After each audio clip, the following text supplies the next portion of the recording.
Hello，大家好，及時行樂 B Channel。去到曼谷旅行而你又鍾意食海鮮，你一定要去呢個吞武里海鮮市場試下。而我就喺酒店出發，係坐boat去嘅。市場離市中心車程大約35分鐘到。市場營業時間逢星期一至五就早上7點至8點，6日就至到9點。一入去市場就首先去咗一個水果區先，裏邊有好多新鮮嘅又平嘅生果賣。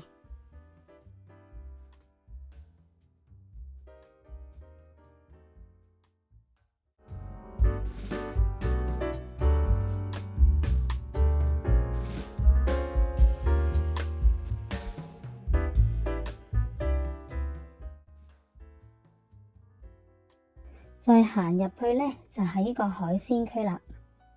入到去首先就一定要揾咗位坐先，然後就慢慢揀睇下有咩海鮮食。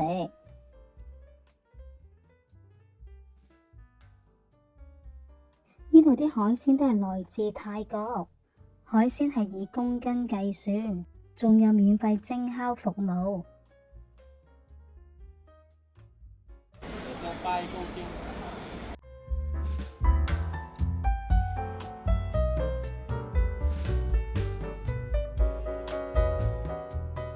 呢度啲大頭蝦好大隻，有啲係大隻個手掌，仲有已經串咗嘅魷魚、麵包蟹，真係有好多各種各類嘅海鮮，睇啱咗就可以叫職員幫你煮埋㗎喇。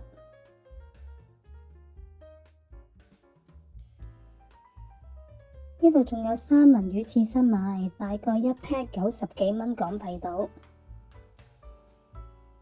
呢一間燒烤串燒雞都好味，大概港幣5蚊一串。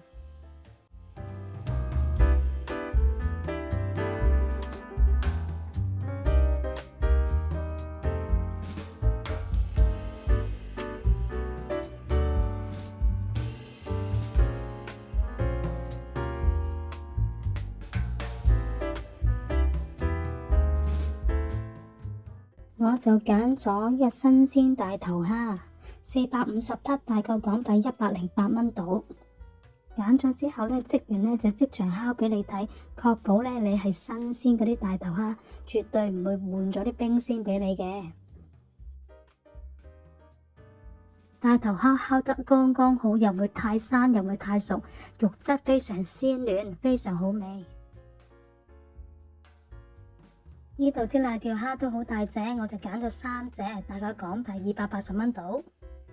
我就揀咗椒鹽煮飯嘅。先180，有乜椒啊？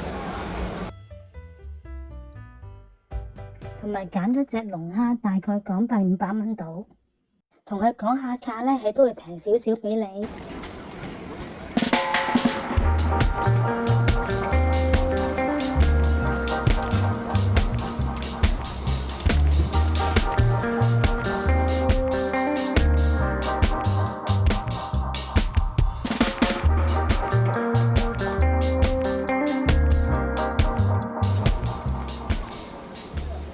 我就揀咗芝士烤龍蝦。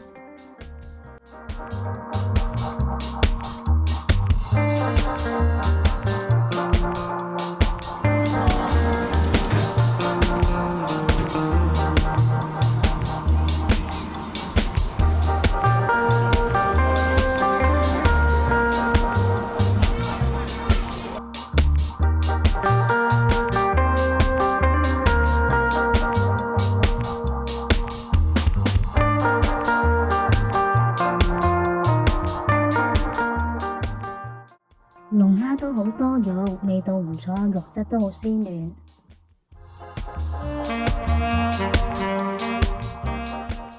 椒鹽瀨尿蝦都好好味。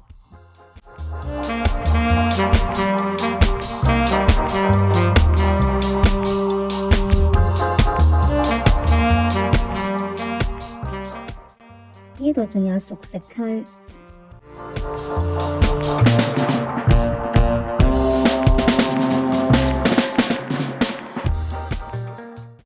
市場裏邊有啲座位，天花係掛上好多盞水晶燈，睇落好華麗。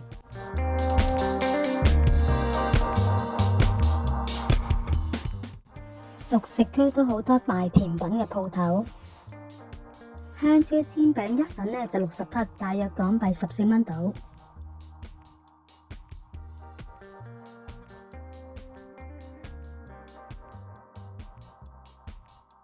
個煎餅好香口，但係就甜咗少少。我仲試咗香蘭醬蝦麵包。個醬係好香，但係個人口味唔同，我覺得口感就麻麻地。呢度嘅椰子雪糕呢就非常好味，極力推介。總結，呢度環境衛生都乾淨嘅，食完之後都冇肚痛。鍾意食新鮮嘅海鮮呢，呢個市場呢係值得你試下。